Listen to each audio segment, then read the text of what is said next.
Welcome back to YouTube channel Pathshala sir ji. Class 11 physics vector chapter से question है। प्रश्न, दो सदिशों के योग त्रिभुज नियम तथा समांतर चतुर्भुज नियम को लिखिए तथा परिणामी सदिश के लिए व्यंजक ज्ञात कीजिए। मोस्ट इंपॉर्टेंट टॉपिक है ये 11th वेक्टर चैप्टर का। ठीक है, अपन लोग डेरिवेशन से ही सॉल्व करते हैं, आप लोग डेफिनेशन उसको पढ़ लेना। डेफिनेशन छोटा सा है,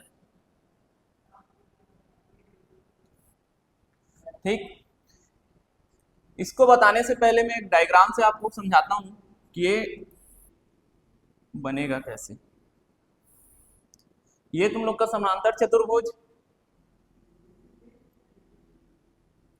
इस पॉइंट को हम लोग O मानते हैं, इस पॉइंट को A, इस पॉइंट को C, इस पॉइंट को B।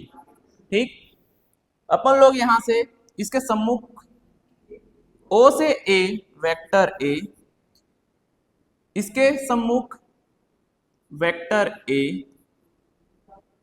यहां पर O से B वेक्टर B, और इधर इसी के सम्मुख क्या होगा, वेक्टर B। यहां से एक विकर्ण, इस दोनों सम्मुख भुजा के बीच एक विकर्ण है, उस विकर्ण को हम लोग लिखते हैं वेक्टर R। ओके, यहां से एक कोण थीटा,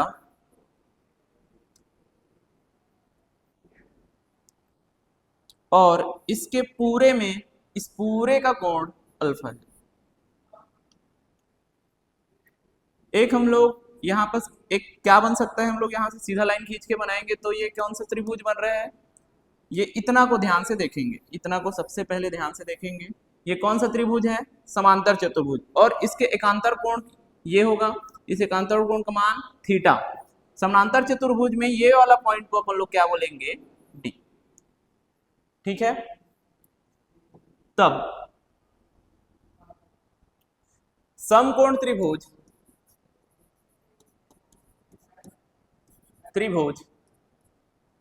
छोटा, सबसे पहले हम लोग छोटे वाले त्रिभुज को लेंगे, ये वाला। और मैं एक चीज आप लोग को पहले से ही बता देता हूं, समांतर चतुर्भुज नियम और त्रिभुज नियम, इस समांतर चतुर्भुज नियम को सॉल्व करने के लिए हमको सबसे पहले त्रिभुज नियम को ही सॉल्व करना होता है, उसके आगे ही समांतर चतुर्भुज का नियम बनता है। तो सबसे पहले देखेंगे छोटा सा कोण, ये वाला समकोण त्रिभुज क्या है तुम लोग का, सी डी ए। कौन सा है, सी डी ए। मतलब ये त्रिभुज कैसा बना है, ये एक छोटा सा मैं त्रिभुज यहीं से बना देता हूँ। ये पॉइंट क्या हो जाएगा ए, ये पॉइंट क्या हो जाएगा डी, ये पॉइंट क्या हो जाएगा सी।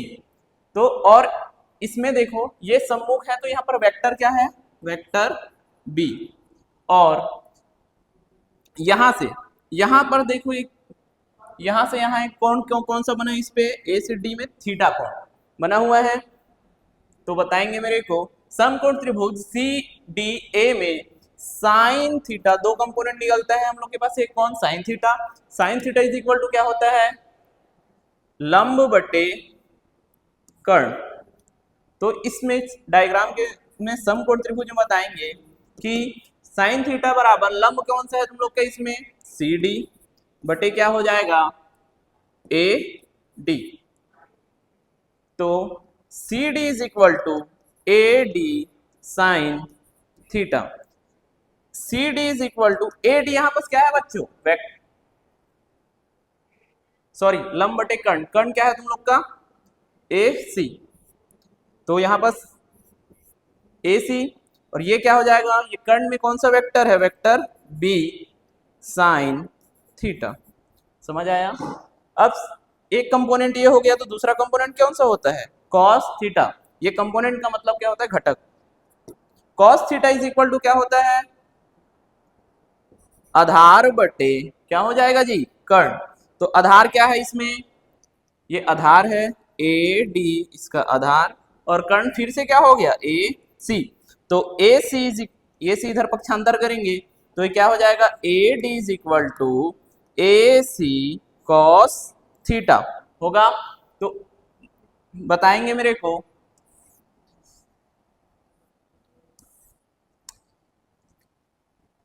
ए डी बराबर फिर यहां सर क्या हो जाएगा तुम लोग का वेक्टर बी कॉस थीटा। इसको समीकरण नंबर 1 लेके चलते हैं, इसको समीकरण नंबर 2 लेकर चलते हैं। ठीक है, अब ध्यान से देखेंगे हम लोग कौन सा त्रिभुज देखे हैं, छोटा वाला। मैं पहले ही बता चुका हूं कि समानांतर चतुर्भुज नियम भी त्रिभुज नियम से ही बनता है। तो अब अपन लोग पूरा एक और समकोण त्रिभुज देखेंगे, कौन सा है, ये बड़ा वाला। कौन सा, यहां से ये सीधा बड़ा वाला एक समकोण त्रिभुज को हम लोग देखते हैं।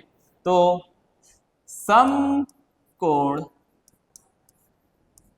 त्रिभुज क्या हो जाएगा, समकोण त्रिभुज कौन सा लेंगे अब, CDO। CDO से क्या लगेगा यहां पर बताओ, समकोण त्रिभुज में पाइथागोरस प्रमेय। पाइथागोरस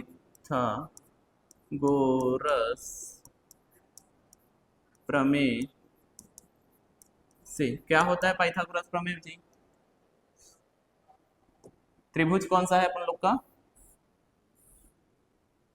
ओ सी और ये क्या हो जाएगा डी, और इसी के ओ और सी के बीच में देखो यहाँ पास एक पॉइंट है ए। इसको बस नॉर्मली मैं दिखा रहा हूँ, बाद में बताऊंगा इसे क्यों ऐसा बता रहा हूँ।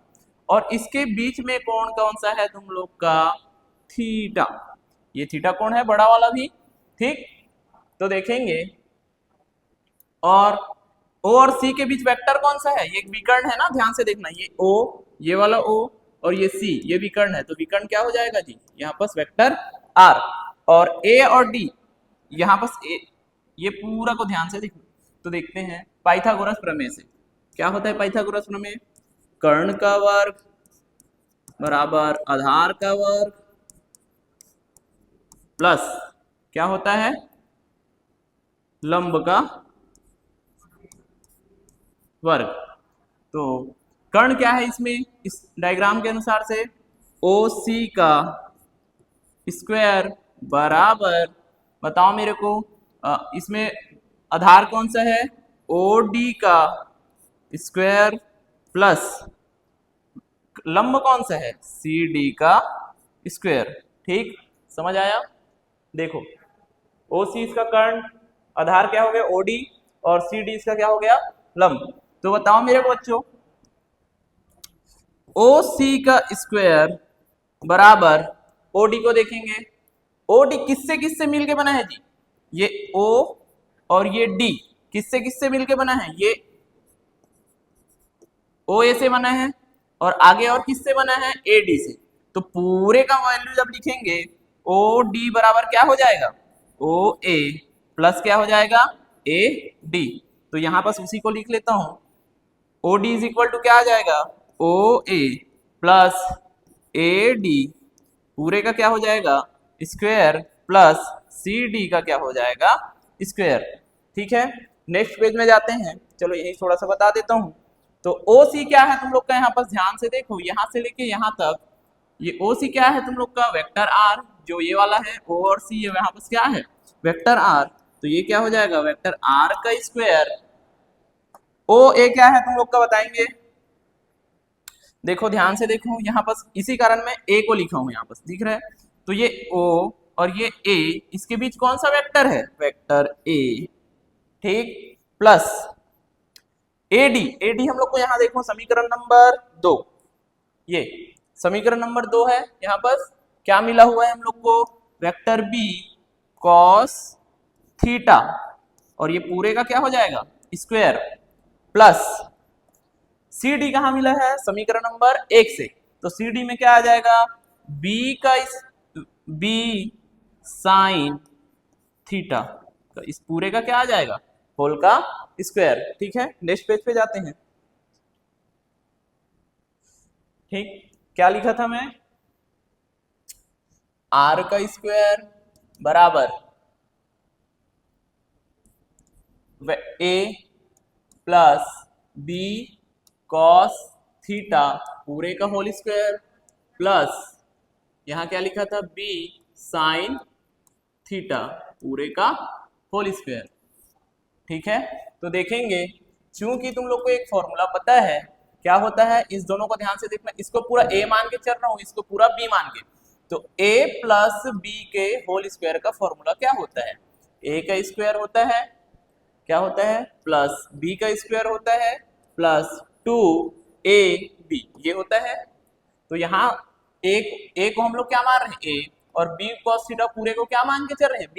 तो क्या हो जाएगा, ये r का स्क्वायर बराबर, ये क्या होगा, यहाँ पर यहाँ क्या आएगा, a की जगह a का स्क्वायर आएगा आएगा प्लस b में पूरा, देखो ये पूरा का पूरा क्या है b, तो b का ये क्या हो जाएगा, b का स्क्वायर कॉस स्क्वायर थीटा होगा, और प्लस दोनों का क्या है जी 2ab, तो 2a तो a है लेकिन b क्या है तुम लोग का, b कॉस थीटा, और बचा हुआ क्या साइन है एक हम लोग के पास पहले से, b स्क्वायर साइन थीटा का स्क्वायर है ना। तो ध्यान से देखेंगे तो r का स्क्वायर बराबर ये क्या हो जाएगा, a का स्क्वायर, थोड़ा अरेंज कर दे रहा हूँ इसको पूरे अच्छे तरीके से, और ये क्या हो जाएगा, यहाँ पर ध्यान से देखो 2ab cos थीटा प्लस, और ध्यान से देखेंगे ये क्या हो जाएगा, b स्क्वायर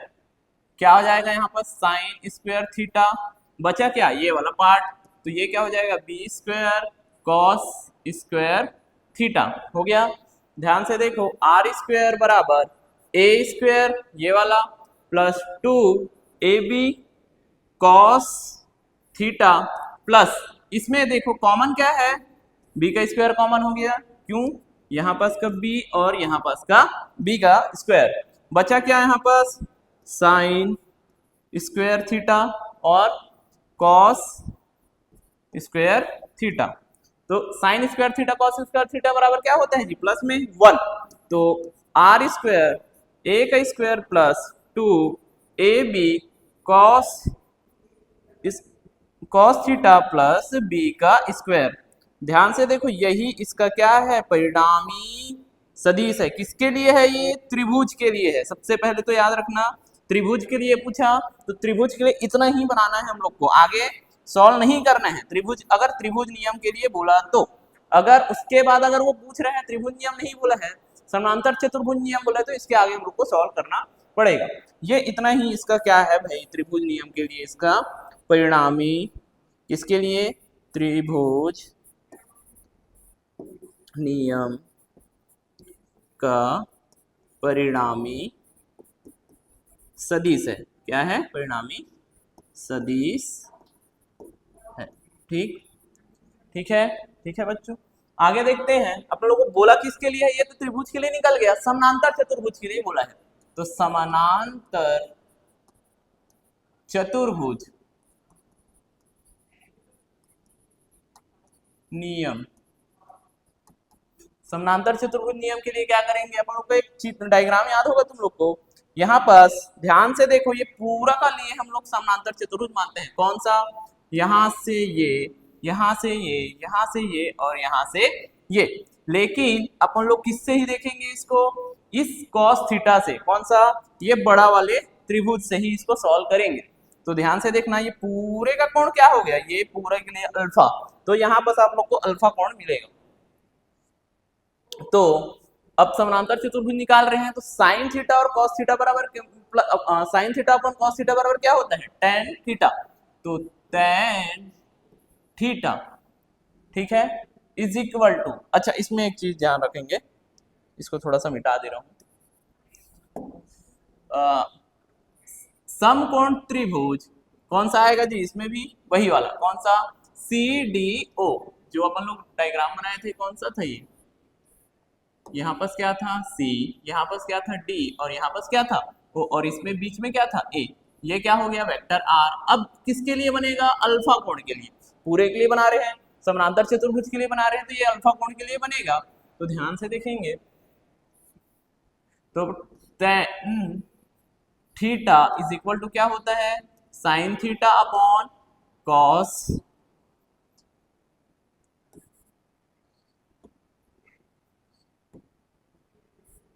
कॉस थीटा, ठीक है। तो sine theta is equal to तुम लोग को पहले से पता है कि क्या होता है जी, लंब बटे कर्ण, और कॉस थीटा बराबर क्या होता है, आधार बटे कर्ण, तो यहाँ से कर्ण कर्ण कट जाएगा, बचा क्या, लंब बटे आधार। तो tan theta is equal to क्या हो जाएगा, लंब बटे आधार। तो इसमें लंब क्या है बताओगे क्या, लंब क्या है CD और आधार क्या है OD। और तुम लोग को पता है OD, चूंकि OD बराबर क्या होता है बताओ मेरे को, OA। क्यों, यहाँ पर जो है वो A है और आगे जो बचेगा वो क्या होगा AD। क्यों, क्योंकि ये पूरा OD किससे किससे मिलके बना है, O और A और D से, इसी कारण इसको ऐसे लिखे हैं। तो tan सॉरी थीटा की जगह आप लोग अल्फा लिखेंगे, थीटा नहीं आएगा, अल्फा कोण के लिए है, तो ये पूरा का पूरा क्या आ जाएगा अल्फा। यहाँ पास भी अल्फा, यहाँ पास भी अल्फा, यहाँ पास भी अल्फा, ये भी अल्फा, ये भी अल्फा, पूरे में अल्फा आएगा ना। तो alpha is sine alpha is equal to क्या आ जाएगा, CD बराबर क्या है, देखो यहाँ पास समीकरण नंबर 1 को ध्यान से देखो, CD बराबर क्या मिला था हम लोग को, B vector B sine theta. तो यहाँ पास क्या आ जाएगा, वेक्टर B साइन थीटा बटे आधार OD बराबर क्या मिला है अपने को बताओ, OA बराबर क्या था देखो, O से A वेक्टर A। तो यहां पास क्या हो जाएगा, यहां पास सीधा लिख देता हूं OA प्लस क्या आ जाएगा यहाँ पास AD। तो इसको सॉल्व करेंगे तो tan alpha is equal to B sine theta और OA क्या है जी वेक्टर A है, प्लस AD क्या है, ध्यान से देखो समीकरण नंबर 2 को देखेंगे, ये समीकरण नंबर 2 को देखें, B cos थीटा। तो ये क्या हो जाएगा B cos थीटा होगा। तो जब अल्फा का वैल्यू निकालना है अपने को किसके लिए, समानांतर चतुर्भुज नियम के लिए, तो ये tan उधर जाके क्या हो जाएगा, alpha is equal to tan inverse पूरे का क्या हो जाएगा B साइन थीटा बटे A plus B cos theta. यही क्या है, यही समानांतर चतुर्भुज नियम का परिणामी सदिश है। ठीक है बच्चों, थैंक यू। देख लो इतना बनेगा यहाँ तक, आई होप सो आप लोग को सबको समझ आया होगा ये, है ना। आगे और भी क्लास लूंगा जिसमें इंपॉर्टेंट क्वेश्चन के ही अभी सॉल्व किया जाएगा आप लोग का। तो वॉचिंग एंड सब्सक्राइब।